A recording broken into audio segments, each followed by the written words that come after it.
Hello, Warriors. How's everyone doing today? We're almost there, guys. Hang in. AJ, how are you? Michael Weissman, nice Canadian trade yesterday, along with Blake and Ryan after the number. Nice work. I think that Mike would say that his coaching sessions with Blake um, helped him break through a paradigm. Would you agree with me, Mike? How you doing, Bran? You know, Dale, good morning. Yeah, I yeah. have to say something, if you don't mind. No, why would I mind? Oh, You're my king. interrupting you in your good mornings, but no, I Ah, gotta say, sorry. I gotta say something real quick, just because he may or may not be listening to this show right now. A long-term trader who's been in our community for the last couple of years. He just yesterday he just passed a $1 million trader funding program challenge. Wow. Yeah, it's cool. But Yeah, no, we've met a couple of times. When he first started down this road about 2 months ago, and he just passed. And we talked in between, and then we're going to talk on Friday now that he's gone into, he's trading $1 million live account. But it's somebody who is really engaged in, the markets. He's more of a lurker in the chat room, but I just want to say, Brian, if you're listening, congratulations. But more yeah. importantly, it's about, he really is thoughtful about how he's trading. We've had good conversations, meetings one-on-one, and he's taken that information to heart and really implemented the strategies that we've discussed. And it's kind of one of the things that I just wanted to say congratulations. And it's a great how I want to say, it brings me a lot of happiness just to see how not only the fact that he's passed, but more importantly that he's disciplined and just implementing everything. So Brian, if you're listening in, congratulations. Anyway, Dale, go ahead. You'll find that coaches and teachers in general uh, will take more pleasure and feel happier, like Blake just said, about someone's success that they've uh, taught some things to, and then seen someone get it. And then I've even experienced teaching people things and they being able to outperform me, which is okay with me. It's fine. In fact, it's amazing to me. So, that's why teachers don't care as much about income as they do about outcomes. So, Yeah. anyway, I got to use that expression again, which I I love it. like it.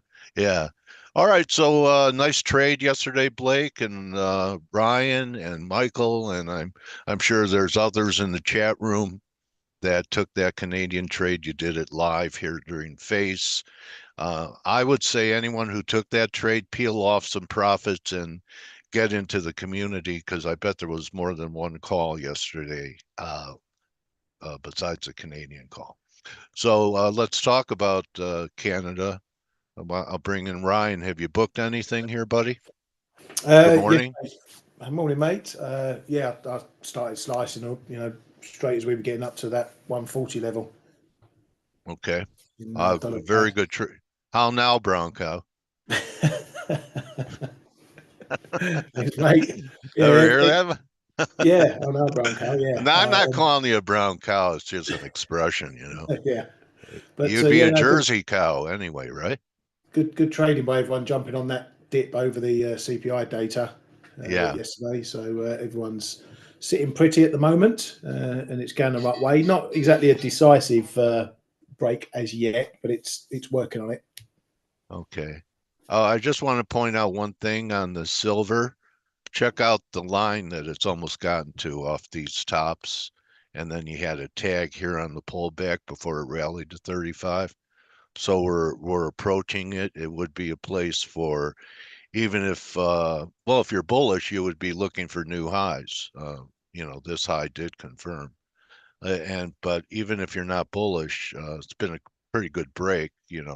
And I remember election eve. being in the chat room with you guys, and I said, you know, there've been too many opportunities to buy this thing at 32.5.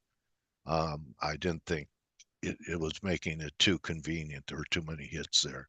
But down here, you know, um, the dollar could have a down day one day. Could it be today? That'd be nice. What do you think? Even Euros? being long dollar CAD, it'd be nice. There's there's a few of us in the chat room hit the 105 level in euro dollar. It's one of my big ones. Yeah. Going back decades type Yeah. levels. So rude not to, and we'll see if it bounces from here significantly. Okay. You know, the bonds are having, you know, they really put in a lousy day. You know, they can't rally. So I looked at some more long-term stuff here, and on the weekly, for example. So here's the last bull case for bonds if they're going to turn, and you don't have to trade it, but you know, a lot of people are saying that we have, you know, head and shoulders bottom. You know, here's a neckline. At first, this was going to be a shoulder, but you know, maybe we're headed here. The bear case is these bonds are really bad. Okay, and you know that we're going to put in a 3 down here. Possibility that the bonds end up making another low down You're a little here in this quiet, Dale. degree. Huh? You're a I'm little quiet. quiet. Oh, that the bonds are going to go to 74. I mean, that'd be kind of a disaster, wouldn't it? So anyway, this is the look. You could just wait until they break out and not try and catch a falling knife, but there still is a non-confirmation here in the 10-year. So I'm going to turn it over to guys that maybe know what's going on. They proved it yesterday. What what do you think, Ryan? Are we getting close to a peak in yields here for at least a pullback? Maybe not, Yeah, back to 4% or something like that. yeah. Well, this is a big level. Been watching it for a while. 450. As I said, if we break that, then it's potentially another big leg coming for the dollar. And for the moment, we're holding just below it, around what, 450, 447 ish, Yeah, 448, that sort of right. area. Yeah, So yeah, it's this is a make or break moment, I think, for what's going on in the dollar. yeah. It feels that way, Yeah, especially with the yield curve steepening on top of it. So, yeah. we're not inverted anymore. Do you have a view, Ryan? I've read some things about that the times that markets run into trouble is not during the inversion, which is at times has been a predictor of recession, but when the market comes out of the inversion and yield curve starts steepening. You have a view on that? Yeah, everyone was banging on about the recession Inversion? coming, and it hasn't Yeah, come. right. So the, the the problem I have with those sort of calls is that usually there's a reason why there's an inversion, or yields are going one way, or the curve's moving one way, and that's not because it's signaling something. It's because something's already happening in the economy. Rates are coming down, and the economy is not doing well. Rates are going up, that sort of thing. So I don't tend to listen to all this, inversion means recession type crap. Yeah, I'm following the fundamentals all day, every day. So I know why yields were going down. I know why they're going up at any particular time, and the same is now why yields going up now. The US economy is doing well. We've got a president who's potentially protectionist. Um, and we've got inflation that's proven a bit sticky, and we've got a Fed that's cutting slowly, and a market that thinks they might slow that cutting even further. So there's your reasons why yields are going higher, why the dollar's going higher, and it doesn't. I don't care what it does for the curve. I just know what it does for trading now. okay. And I just want to update everyone on the semis, since that was the group that had been a leader for much of this bull run, and where did I put the semis? Yeah, here they are. They're approaching very important support here, down here at 44. I'd like to see the market rally again and get to 6,100. What are you thinking, Blake? I mean, it's just sideways consolidation. They're kind of hard tops to catch because it doesn't look like a top. Yeah, I mean that's the thing. It's not giving any shorts an opportunity to get out. So, and Yeah, it's not giving anybody who wants to get long an opportunity to dip buy. So they're just forced to chase. And we're again in that kind of market where, I mean, look at exactly the right-hand side of your chart. It's a bullish consolidation. It's a yeah, pennant.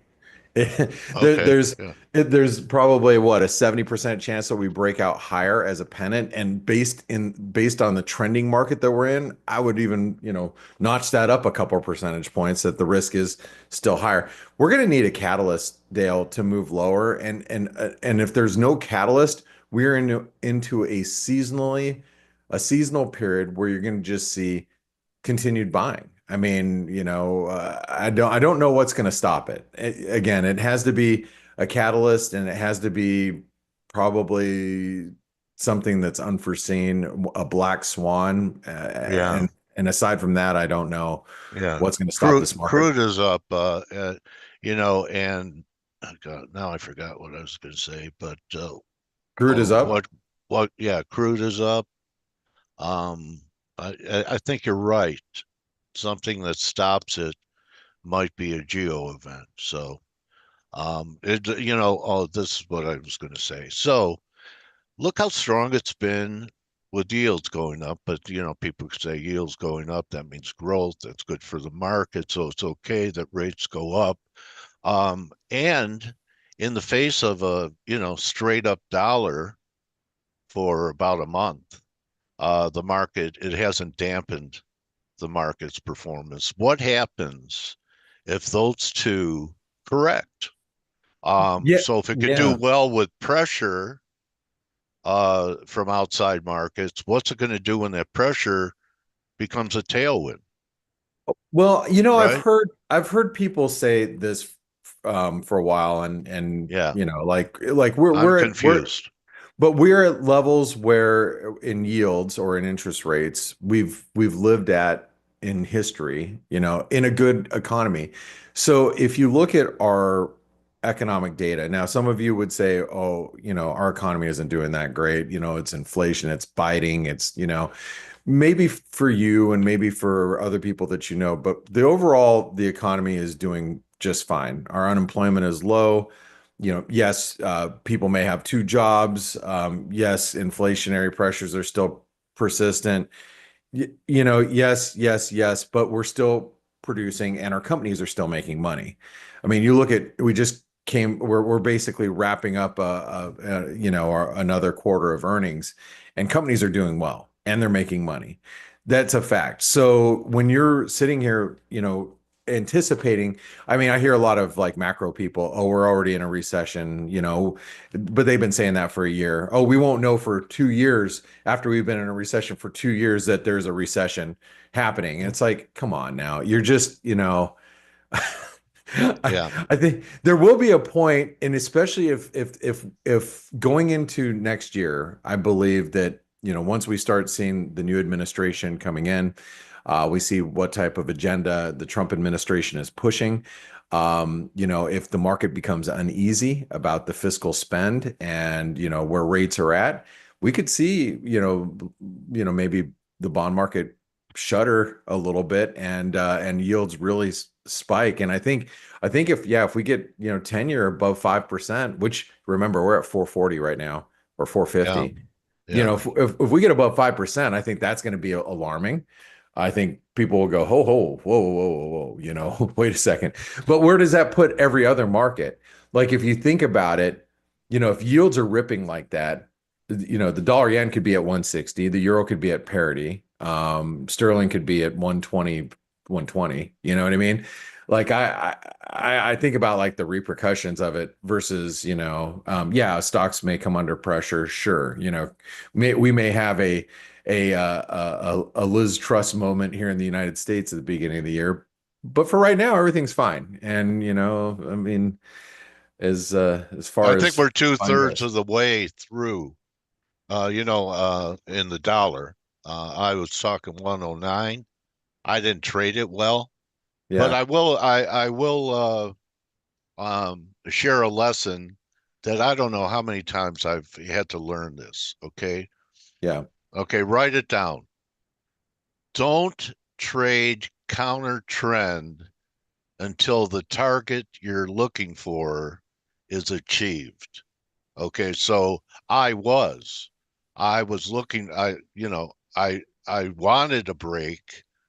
So I was playing the short side. I made money a few times playing the short side, but I also got chopped a few times because I was trading counter trend prior to 108, 109 being achieved.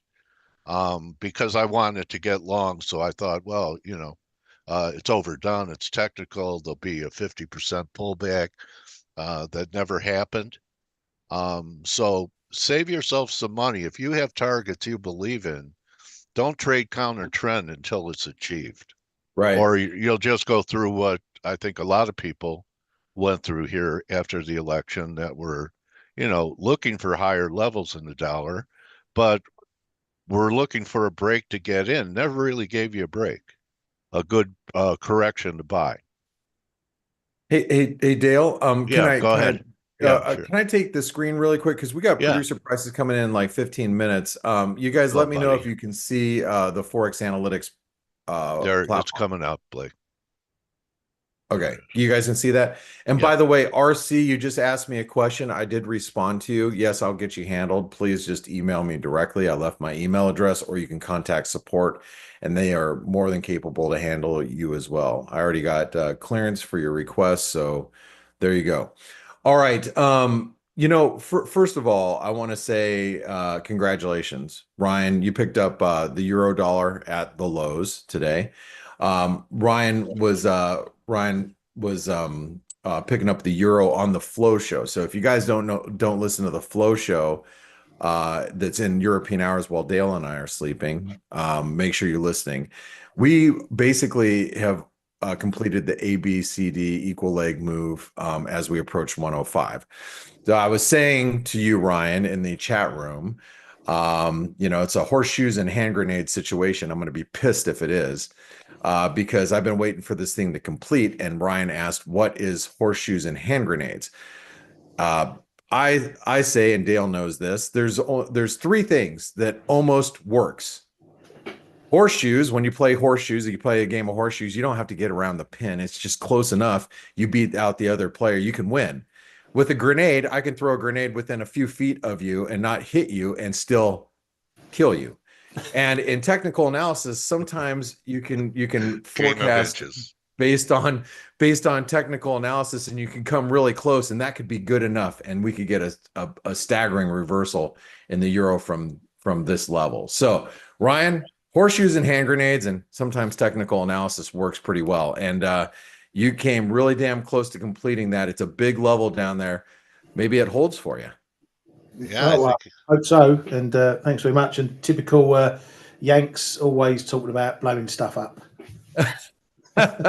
Well, I have pulled shrapnel out of my neck before from grenades, so I know what it's like in real life. So, and it's hot and it's small and it Imagine. sizzles, so it's great. Anyway, We but learned all that from the Empire, the yeah, British Empire. that's right. That's I'll right. pass on that if it's okay with you.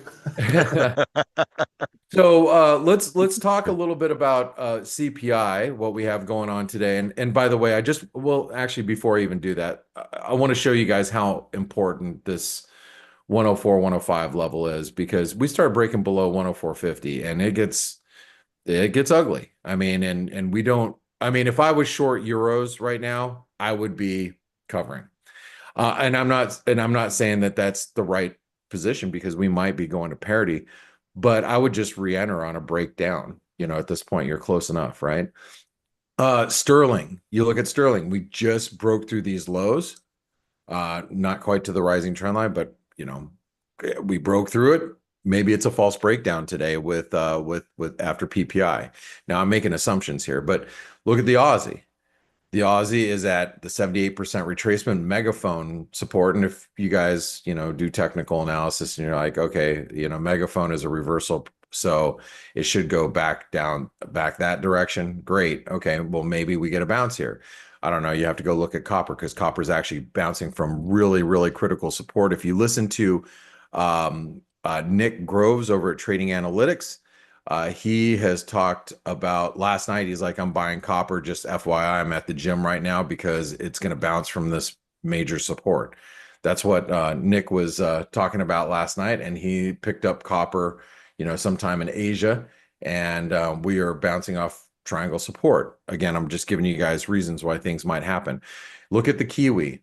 Major support here. Major. Swissy, 618 retracement.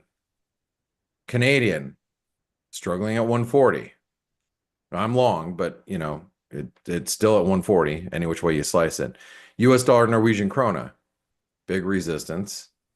You know, dollar yen. I don't know about dollar yen because this thing just continues to rally, and we're at basically in the sell zone, but that sell zone can stretch all the way up to 157 and change. So what I'm trying to point out here is that we are at levels where we could see a big reaction in the market. The flip side to that is, you know, Lighthizer gets announced as trade czar today, and you know, we get a Treasury Secretary that is you know, very, very bullish, you know, pro dollar. Maybe the euro you know, breaks through 104 you know, later today. Who knows?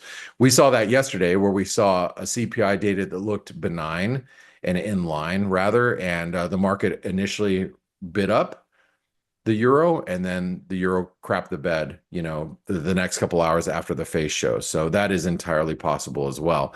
Ryan, what are your thoughts here? And then I see Steve is still here, so I'm gonna ping Steve real quick for his thoughts. But what are your thoughts with the dollar as we get into this level? I know you're buying euros or selling dollars, so you got to be really desperate if you're buying euros right now. But what's the deal? Well, you know me. I've got 4 or 5 levels in euro dollar: 105, 107, 110, 112, and 115. Those are my 5 main levels. And you know, I traded this last time we were down here a year ago, and that was decent. Doesn't mean it's going to work again, but you know, I'd rather trade here than trying to catch it at, you know, 107.10 and 106.50 and 106.11 and all the other little spots. Sometimes you gotta try and trade against the strongest levels you can find. We could break here. We could have another move down. There's the line in the sand, 104.5. Or we could, like you say, keep going to parity. Nothing's ever a certainty.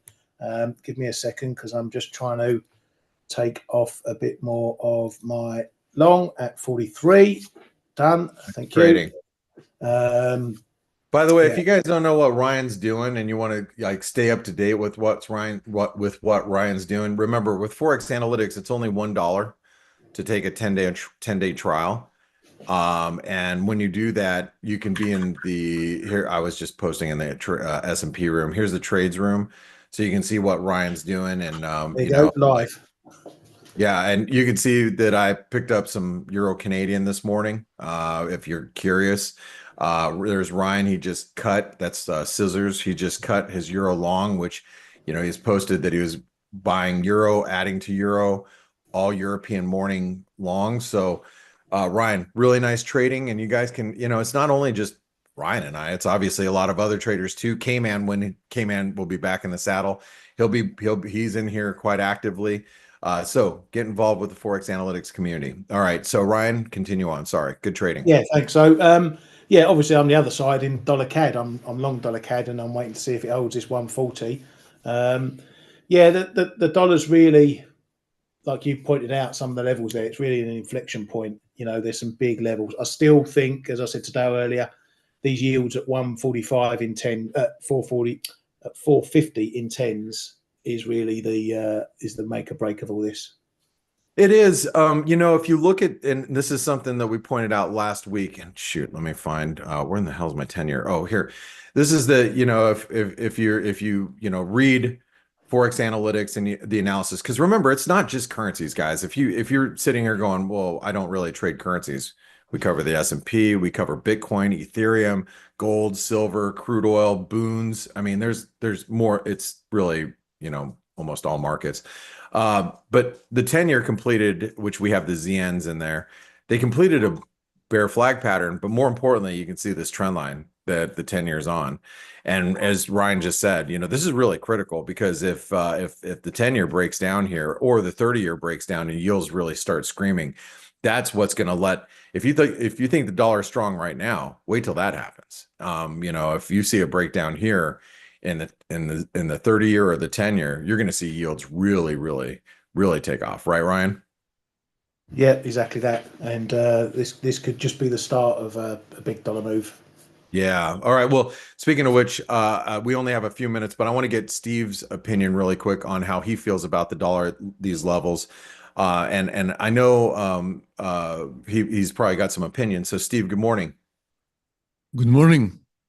So, what are you thinking with the dollar here? I mean, the euro's obviously at a really, you would think it's at a very key level of support, maybe a level where if you are a person that believes that the euro is eventually going to 120, these are levels you'd want to be long. How do you feel about, since you do live in the Eurozone in Athens, how do you feel about the euro right now? I haven't changed my mind at all about anything for quite some time. I was bullish the dollar since it broke through the 101.80, 101.90 level. Then we came very close to the elections, so I went to neutral until we got a confirmation of the election result because I had a strong belief that Trump would win. And once we saw Trump win, I said that my bias returns to what it was previously, meaning remaining, in favor of more dollar strength. And for the time being, I don't see anything changing. Quite the opposite. There seems to be a lot of resolve in Trump's administration to get things moving ASAP. We see people appointed every single day before they even take office. And for the time being, they're still emitting a signal that they want to be strong, having to do with cutting government spending, etc. All of those are dollar bullish, right, as developments. Now, I have a big doubt they're going to be following through as strongly as they're pretending. But for the time being, that's the message they're sending to the market, and the market is receiving these messages and is getting the dollar more and more bid. Now, Steve. obviously, we're going to have pullbacks on the way, right? I mean, it's not going to be a one-way street, and I do understand why, for example, Ryan is looking to buy at these levels. I mean, we're getting oversold here, and we might be, getting closer to some kind of a corrective bounce in the euro and, other stuff against the dollar. But any move in that direction, in my opinion, is going to be a short-lived counter-trend move. I think the time for the dollar to really move lower is some distance away. We need to see the Trump administration and some disappointments, perhaps some changes in the monetary policy that are unexpected from other central banks as well. None of that is imminent. So, Dale, you had a question for Steve as I get set up for the data. I just wanted to tip my hat to Steve on his the Volgi uptrend line in the yen, which held last week. I mean, it was sitting right on it before this week's rally. So yeah, and this is still defining the move higher. This channel is still defining the move higher. But what a great line! When sometimes you don't see lines tested. I mean, I thought we'd break down. Didn't it look like it could have?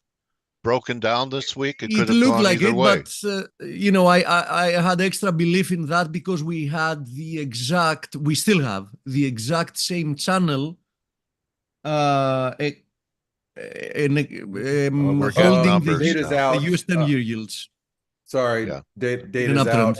Hot Yeah. Initial PPI. jobless claims seem to be more or less a non-event. PPI hotter and initial jobless claims a little bit better than expected. Dollar got a little bit of a kick, but There go I yields think the again. initial jobless claims is a non-event since they're practically as expected, and that's the previous one. But the move higher from 2.9 to 3.1 in the year-on-year PPI, if it has the possibility of doing anything, is probably getting the dollar even more bid. look at the We have revisions. We have Dale Briscoe here. I just want to let you guys know. He is Dale's here. Okay. Yeah. First of all, let's and Dale, have you brought him over? Dale, did you? Dale, please accept the promotion. I know you don't work for Blake, but we're going to give you a promotion today. Don't decline. It's an honor to be promoted on F.A.C.E. Dale, we're fact, excited to have Dale here. Yeah. I actually miss him on Twitter. I wish he was still on Twitter or on Yeah, X. he couldn't take it anymore. Yeah, I mean, All right, you have to. Okay, well, as Dale's coming over, let me just say this.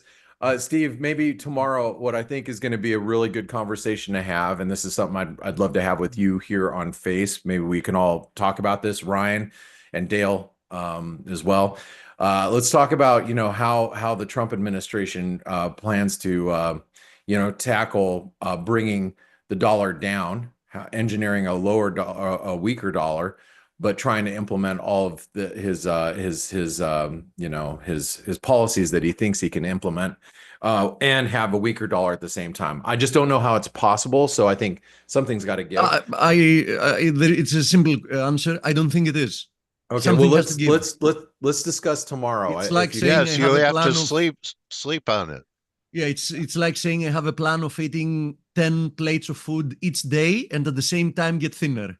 Yeah, I know that, but that's why we're gonna have this conversation. That's All right, a seafood diet. Seafood diet. I'm see always the on food, you seafood eat diet. it. Huh? I see food, I eat it. I'm on a Yeah. seafood diet all the time. Yeah, me too. All right, buddy. and Ryan, I want to thank you for your ideas. I mean, your ideas in the Euro on the Flow Show were amazing. I listened to the recording after the fact, so of course I slept through. I didn't get to capture it, but great stuff and great stuff on the Canadian yesterday here live. Steve, I'll see you on the morning edge. Yes. Yeah, with all the other traders in about 45 minutes. Let's pass it over to Dale because love having Dale Briscoe here. So there you go. Yeah, the Dale and Dale show about to begin now. I'm now the host, so I've been promoted with you, Dale. Welcome back. Been 3-4 months. I'm looking forward to having a conversation. How are you? I'm very well, thank you, Dale. How's everybody over there? All right. Good, Dale. Good to see you. Good to hear you. I'm gonna let you guys get to it. Thanks for being here. Thanks, Blake. So let's address the elephant, which is a symbol of Republicans. Red wave. And I do recall when we were setting up this interview, you said about the market, don't get in the way, but things could get interesting after the election. Do you remember that? I did. It's a long time ago, Dale, and usually I can't remember what I've had for breakfast by lunchtime, but I do remember that. I think that we are in for some very interesting times in the months ahead. We have had an extraordinarily good year for our portfolios. Just this month, we've crossed over 100% for the year. So we're just having a spectacular year. I mean, a lot of our bets have gone very well. We did get a little bit of volatility in and around Q3, and that's because we were positioning for obviously the election and the months after that. But it's been a spectacular year. But nothing much has changed in terms of the overall fundamentals. So if I share Not my. even in the minors, Dale. I mean, Oh, the I miners. know Yeah, the I miners. know you thought you were going to be in the minors for a very long time. Has this action surprised you to the Yeah, downside? yeah. We actually took quite a bit of our mining exposure off last week. There were some key levels breached last week, so we took quite a few of the positions off. Do you think But the trade is dead or we're just resetting? oh no, I think it's just a reset. I think it's just Okay, a reset. I agree. Yeah. Okay. Let Do me you share want to my. share anything on the screen, Yes, Dale? Or yeah, I do. okay. All right. Because right now you and I are just black boxes. Okay, can you see that?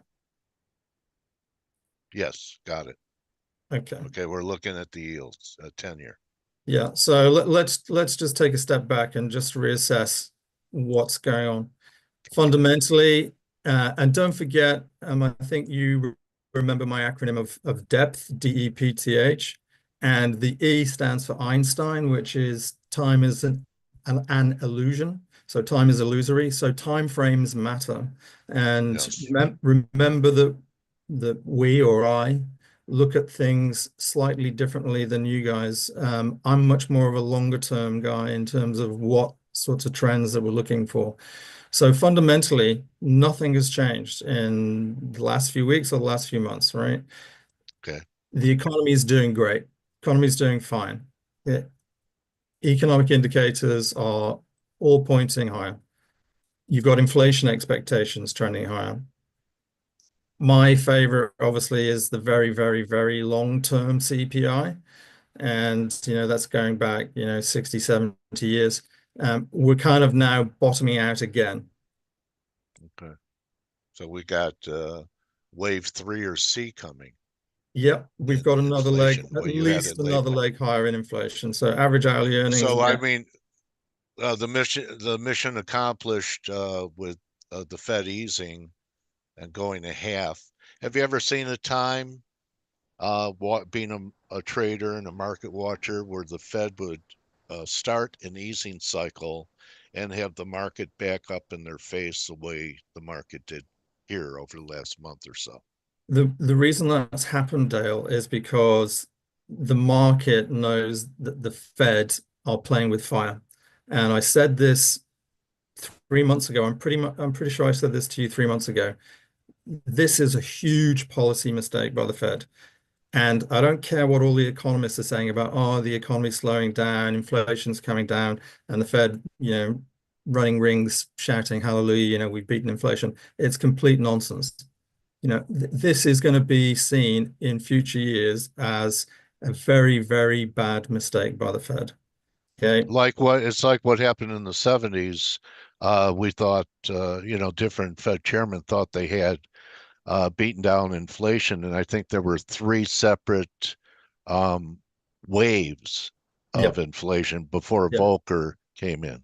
Yeah, exactly. And don't forget, I'm not talking about this week or this month or next quarter. I'm talking about over the coming years. I've said now for 4 years, and I'll continue to say we are in still the early innings of a generational bull market for inflation, which will take at least another decade to play out.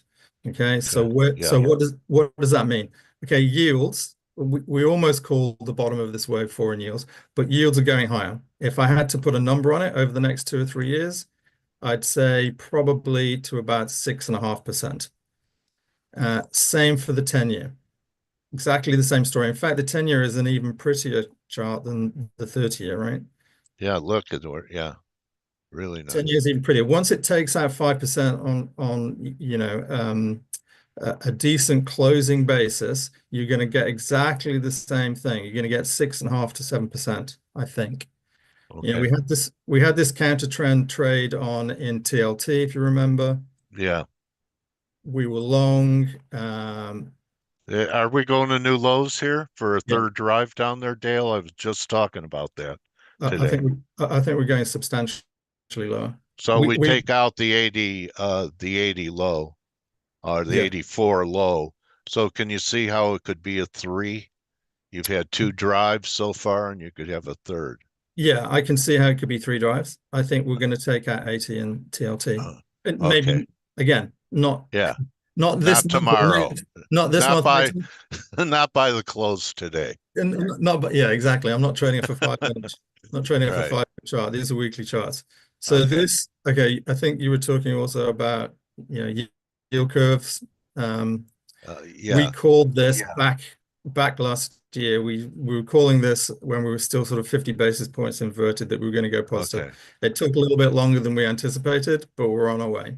And so this, we don't know yet whether this is a wave C or a wave 3, but it's going higher. And what does that mean for the man in the street? Well, what it means is the Fed are going to continue probably with their policy mistake and keep cutting rates, at least for the next few months.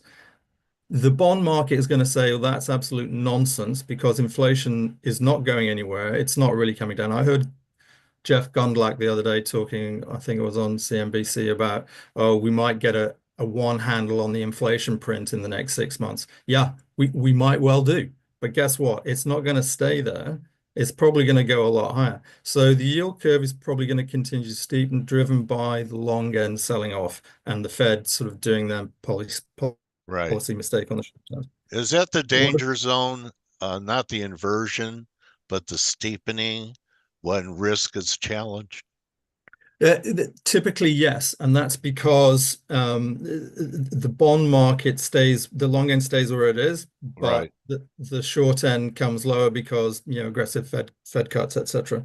What you're getting now is the Fed will be in a position, I think, that they will make maybe 1 or 2 more cuts, and then they'll have a little pause and have a little think about where things are going. And we're probably going to be Q1, Q2 of next year. But in the meantime, inflation's not going to go away. And then the Fed are going to be stuck because they will have started cutting rates. The long end's going to say that's nonsense. Inflation won't be going away. And then I think you're going to get, you may not get a disinversion again, but you may get a flattening where the short end has to play catch up with the long end. So typically what happens is when the curve reinverts, it's because the Fed are slashing rates so that the economy can recover. In this case, I think we're going to get some of that, but then they're going to have to backtrack. So this is what I think we're going to see. So in the short term, you could see the dollar slightly higher. Probably targeting maybe 107 to 110 on the Dixie. I do, however, think that we are going to get some kind of dollar sell-off during 2025, where we could get it back down to 100 or just below 100. But then longer term, I think the dollar goes a lot higher. And that's just a consequence of the fact that rates are going to have to go higher because of inflation. Okay. So having said that, where does risk off fit into that scenario with yields? I wanted to ask, basically yields have been shooting up, hasn't bothered the market. Dollar's been strong, hasn't bothered the market. In 87, we had a lot of disintermediation where the market kept rallying while yields kept rising until the rubber band finally snapped. Do you think that's where we're heading? Is the market fighting the high rates, the stronger dollar, and eventually those deflationary, at least contraction, or cause a liquidation break, liquidity crisis? Where is the danger point for you? Look, I think you only have to look back over very, very long periods of time to notice that risk assets generally go up, especially over the last 20 odd years, right? And that's partly due to Fed profligacy with QE, which has been in many cases unneeded or unnecessary. And that's just a political decision by the Fed. So risk assets, I think, are actually going to do just fine, at least in the short term, because the economy's fine. The economy's fine. Companies are doing fine. Jobs are fine. Inflation is high. Companies can raise their prices. Profitability is okay. So I think risk on is still the way to go. I think you cannot stand in the way of risk assets right now, especially as the Fed are now cutting rates, which is completely unnecessary, in my opinion. And you look at another risk off measure, right? So what direction do you think this is going on? This is risk on. This is TLT against junk. TLT against junk. When people are running to risky assets, yeah, it's risk off. Here's the VIX. We had a really lovely trade on this back in August when we had that spike. We had that spike right there. When was that? Early August. Yeah, and we called it. We actually before called it the opening. Yeah, 5th of August we called it. We said, look, what instrument were you in? Because it was the VIX, a lot of the VIX products were dysfunctional that day. No. So you can, if you're an options trader, you can sell vol in general across the board. But our strategy is, it's in real assets. So we buy risk assets. So that was the key for us to, step into real assets. Okay. And you can look at, any one of a number of ETFs that suggest the same thing. Everything is headed higher, right? This is the momentum ETF. This is the broker-dealer ETF. Everything, nothing, as I said last time I was on 3 months ago, nothing in the markets that I'm looking at right now or have looked at this year is suggestive of anything other than investors still wanting to take risk and for markets to move higher. I see you have a semi-SPY ratio. Yeah. Semis have been real weak. They haven't participated. Yeah. So these two charts here. So this is the Nasdaq against the Russell. This is something that we called a couple of years ago, this rally in tech versus a sell-off in small caps. Small caps obviously were going to do less well because interest rates were going high when the Fed was in its tightening mode. Now we're kind of at the point where if the Fed is cutting again, small caps may well have a day or two in the sun. So we could well see over coming months Russell outperforming Nasdaq. Yes. That's potentially going to happen. Does that mean that it's done? I.e., we've seen the lows in the small caps relative to the Nasdaq? I don't know. It might be the case, but we're just going to have to see how it plays out over the next months and quarters. And then the other thing that I was going to look at for you is the semis, which you pointed out. Now, for me, we're kind of at an inflection point right here. So this is why I think it's going to be interesting over the next few months. Semis relative to other things that have done extraordinarily well over the last 18 months, 2 years. They're cheap right now.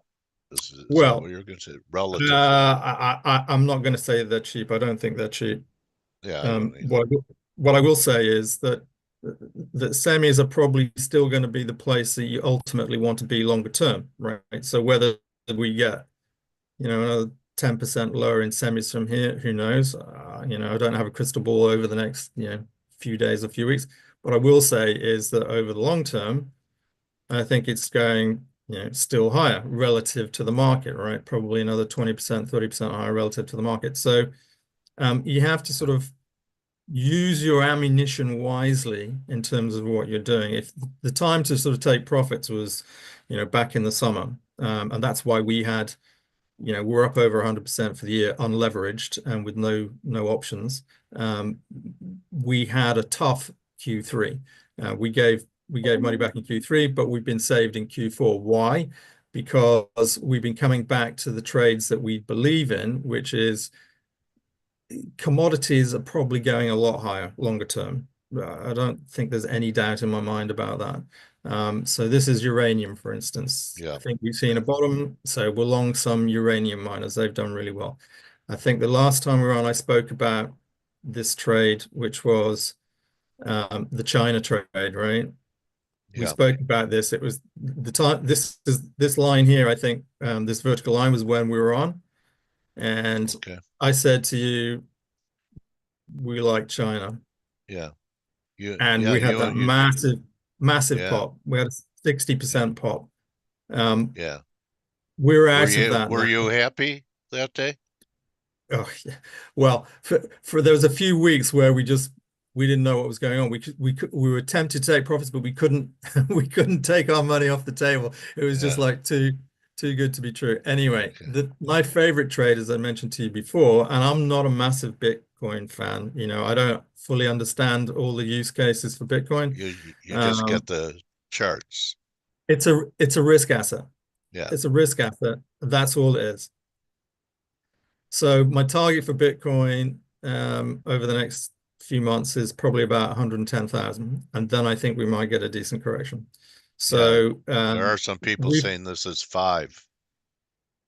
yeah, this could well be wave 5 of some degree, and then you could get the thing with Bitcoin is you get huge corrections. I mean, it's not a 10-20% correction. It's typically, No, you know, 70. 50%, yeah, 50% plus. So you don't want to be on the wrong side of that. But as it's a risk asset and the Fed are goosing the markets again, you can't stand in the way of it. And we've made a ton of money on, you know, some of the mining stocks like, you know, Coinbase. Oh yeah. MicroStrategy. I mean, we've just had a field day in the last, you know, 2-3 months. I bet you're looking at natural gas issues. Okay. Yeah, micro. Okay. We are actually. It's very interesting you should say that. I'll come on to that in a second if you don't mind. Okay.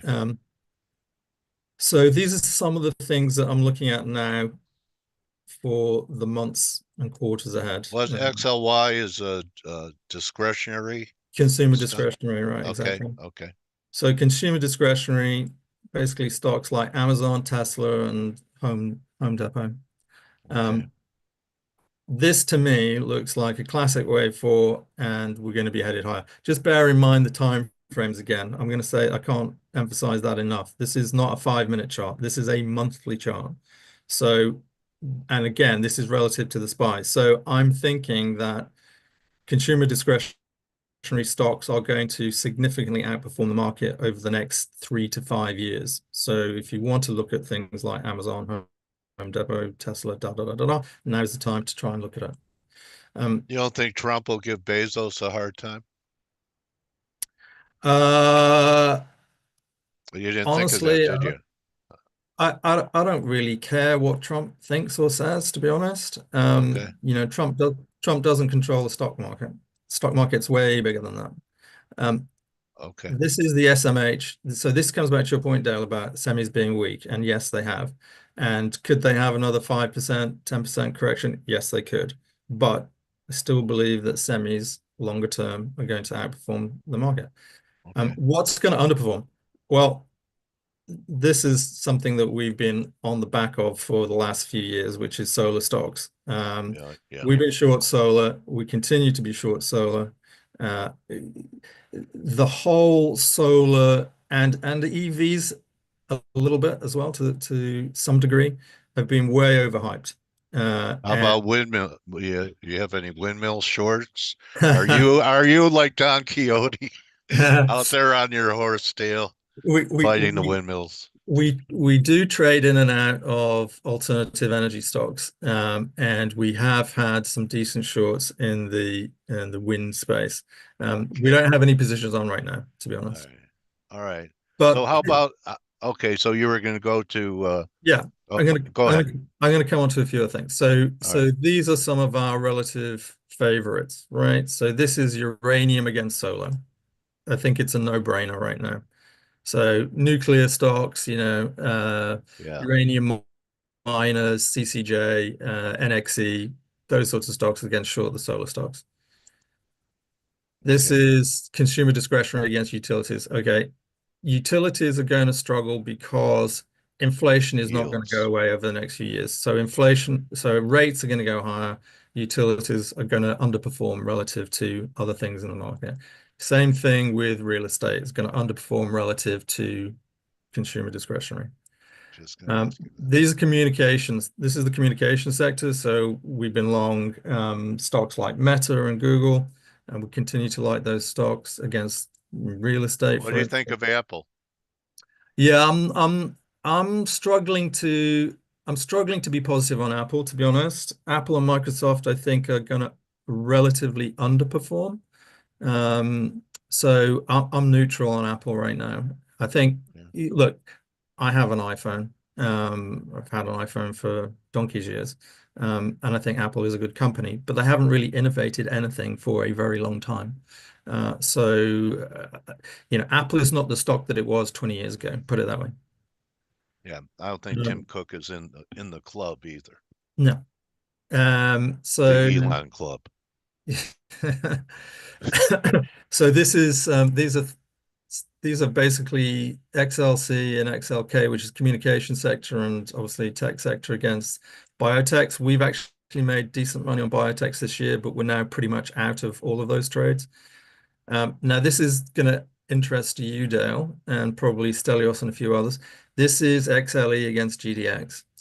So one of the reasons why we've gotten out of a lot of our gold mining and silver mining stocks, and we've heavily cut back exposure. We still have some. We've probably got 5 or 6. As you probably remember, we run a very diversified book. That's the D in depth. So we still have a few positions, but we've cut back a lot of them. This is basically energy against gold miners. To me, this looks like energy is going to significantly outperform. Now, whether that's oil stocks or whether that's gas stocks, we haven't really done a lot of digging yet. We're kind of early LNG. Yeah, we're in the early stages of looking at this trade. But I do believe that it's got substantial upside over the next few years. So whether that's deterioration in the picture in the Middle East, and it will be. God forbid, another oil price spike. I don't know. I don't have a crystal ball, but this looks like a decent trade to me. But I'll just finish off by saying, look too. Yeah, I just like to finish off by saying you cannot short the market. Look, we're going to have a correction at some point, no doubt. If I go back to, well, we're in 5, right? Yeah, we are in a 5 of some degree, but I still think that look, this is. I know. This is very, very, very long term. You can't fight this. This is especially not when you've got a central bank that's pumping liquidity into the system. And well, do you think that he is really Paul is really unhampered. He's not seeking reappointment. Trump can't get rid of him, and he can really he doesn't have to have an audience to please right now. So he's made a terrible mistake, if you're right, and he may have to tighten again. Do you think he'll care? No, he won't. Who he leaves a problem with? You've hit the nail on the head, Dale. That's absolutely the nail on the head. And the problem that I have with politicians and central bankers, so politicians of any shape and size and variety and color, I know what you mean. I dislike them all because they don't take responsibility. And what I see right now is a huge policy mistake in action, which will play out over coming years. And the people that are perpetrating it now will not be around to carry the can when it all goes horribly wrong. Now, when does that happen? I don't know. It might not happen during my lifetime. This might go on, I'm like you, I'm pretty long in the tooth now. So, this could go on for another 20, 30, 40 years. I don't know. All I do know is my view on inflation is that inflation is going to be much, much higher over the next 10. That's your highest conviction idea. That's been my highest conviction idea for the last 4 years and continues to be, which means that if that's right and it continues to play out that way over the next decade plus, we could have these markets going sky high because inflation just takes off and people need a hedge against inflation. And guess what? Any risk asset is probably going to be, something that people want to throw money at because they won't be able to keep up. And honestly, Dale, what really annoys me is that the wealthy, and obviously I would probably classify myself in that bracket given what I've done for my career, the wealthy are fine, but it's the guy in the street that's going to suffer, and that really upsets me. So Anyway, I All don't want right. I don't want to get technical. Let me, does this bother you at all, Dale? And I know the technical, you can't argue with the technicals, okay? I mean, only God knows where the top is, right? Yep. But U.S. households have never been longer equities, and baby boomers have 74% of their net worth in the market right now. So I mean, it's not a contrarian trade. It's not it's not a young bull market. I say it started in August of '82 Well, it's at been 7.6. It's like 43 years old. well, it goes back even further than that, doesn't it? I mean, Oh well, been a yeah. bull market for 100 years nearly. I guess you could say that, but in our modern era, I remember '82. And that was when Volcker was finally able to take his foot off the brakes. A couple years later, the market came out of the hole in Yeah. '82. Yeah. So, I mean, everyone's in. Everyone's in the pool, aren't they? It doesn't matter if everybody's in. Doesn't matter. If money keeps getting thrown at the system Yeah. by the central Okay. bank, every time a minor hiccup occurs, they go and double the size of the balance sheet or triple the size of the balance sheet and throw trillions and trillions of dollars at the market. Well, maybe Powell gets religion in his last year as Fed chairman, and he starts thinking about his legacy. And besides not, maybe he doesn't continue to ease. Maybe the Well, next step is on hold. well, see, I think Powell's thinking about it incorrectly. He's worried that the guy in the street is going to be mad at him if jobs are lost, right? So Yeah. that's why he's cutting rates. But he's forgetting the fact that the real elephant in the room is right now and hasn't been for a long while. It's not jobs. The economy is doing just fine. Yeah, it's a wealth disparity. It, Do you it remember do well you disparity. remember do you remember a guy, Dale, wrote a book a long time ago, Ravi Batra, The Yes. Depression of 1990. I knew you'd remember that book. And that was his argument. And that was back then. I mean, that must have been written in the 80s or something. And he was talking about wealth distribution. And anytime it really got to an extreme, it led to a depression. I don't think we've ever been more extreme, have we? Well, obviously the 20s. I Oh think, yeah, robber barons. yeah, Yeah, I think, look, my view on this, and I don't want to get political, and I don't have any dog in this particular fight. What I will say, and I've said it now for probably at least a decade, is that the inequality that we see in our world between the haves and the have-nots is getting worse year yeah, by year. And at yeah. some point, that particular rubber band will snap. And so I do believe that within the next 30 years, maybe within my lifetime, that we may well have a civil war, right? Okay, Between the haves and the have-nots. The yeah, have-nots are going to say we've had enough. okay. Let them eat cake. But Powell doesn't care about that because his time No, frame is the next 1 or 2 years, right? He doesn't yeah, care what's year. going to happen in 20 years. And he wants his legacy to be, I don't want there to be a recession on my watch. So I'm going to slash rates, which is complete rubbish because the biggest problem in the years ahead is going to be inflation. Okay. All right. Can we wrap it with where Yeah. you think the miners are going to reset to? I mean, in GDX, this 36 level was a breakout in GDX that it's pulled right back to. Here's a So, cocoa trade for you. oh, okay. Cocoa. Yeah. And there's a Yeah. coffee trade for you. Oh, GDX. they're all turning. Are the grains turning too? No, Beans? no, No? not yet. Okay. No, no. All right. Let me So know. GDX GDX has gone from something that we were very bullish about to something which we are now, I would say, neutral or less bullish on. Yeah. I think because of the view on inflation, I still believe over the next few years they're going a lot higher. I just think Will that silver right outperform? now, in Gold silver terms, ratio? I know I've kept you here quite a while today. Okay. Yeah, it's just sideways. it's just sideways. Yeah. It's just sideways. I don't think you can say anything about that. What you could say potentially is that move from 2020 to 2021, that was an impulsive move. So that was silver Yeah. outperforming, and all we've done since then is a bunch of sideways nonsense. So Looks like the dollar chart.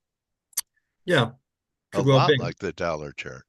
You could say something like this, right? You could say all we've seen over the last Yeah.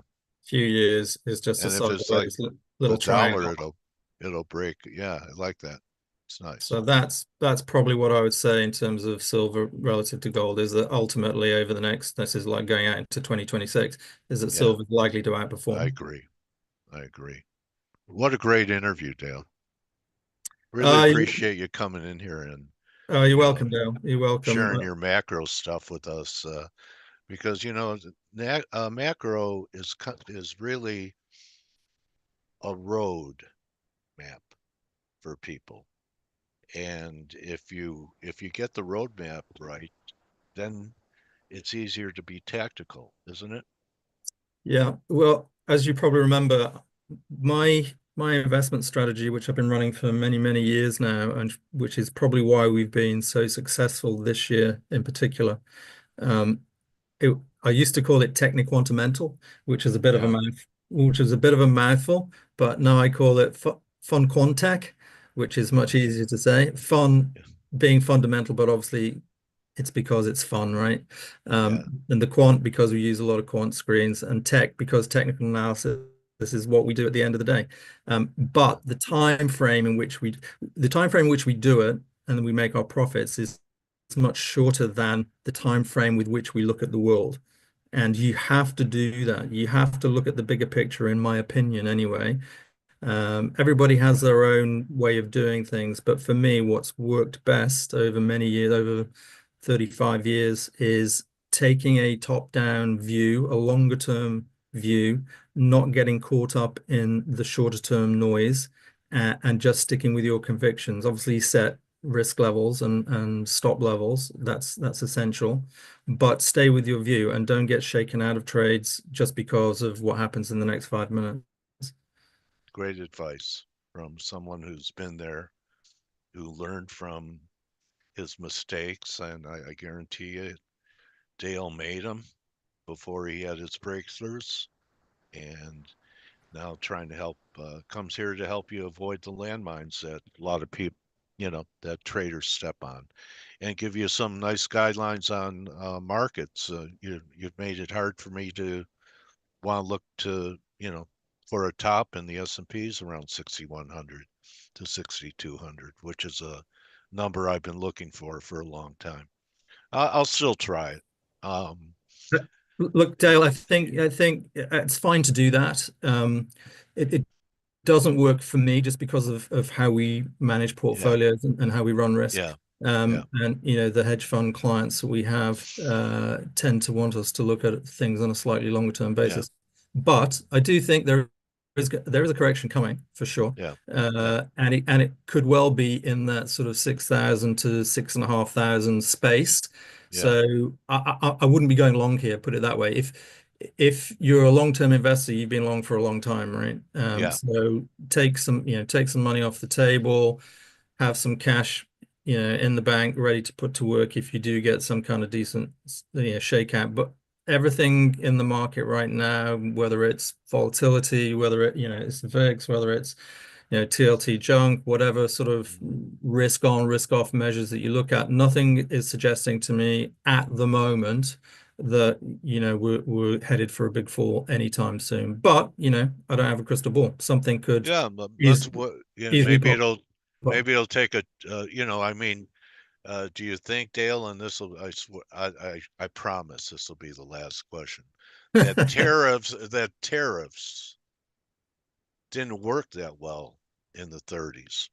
It deepened the problems that were already going on. Do you see it rhyming? Why would tariffs be great now? Look, I don't believe in tariffs. It's a And tax. yeah, it's a tax, it's inflationary, and that's the last thing that you want to be throwing into the mix at this point in time. So I think that's a huge mistake. All right, well, there you go. That could be that could be the shift. So It could be. it could be. Anyway, Dale, it's always a great shift in overdrive to talk markets with you. All My right, pleasure, really there. appreciate it, buddy. I'll get a hold of you through email, and we'll set something up and talk next year and see what the brave new world looks like. Appreciate your giving spirit. Dale has no axe to grind. He does. He's not selling you anything. I'm not He's selling anything. This is all. This is all what the paying it hedge forward. fund, the big hedge. Yeah, this is what the big hedge funds pay us the big bucks for, and you guys can have it for free because I believe, like you guys do, that the community is better off if you share. All right, there you go. So you reap what you sow. Plant good seeds. And Dale, thank you so much for being here, and have a great fourth quarter. And we'll talk early next year. You're welcome, Dale. Say hi to everybody for me, and Okay. we'll catch you in the new year. Okay, my trading warrior brother, Dale Briscoe, everyone. So you're going to want to watch this again. All right. Remember, everyone, don't just count your pips, count your blessings. Dale, everyone's thanking you, and they appreciate the time that you spent with us here today.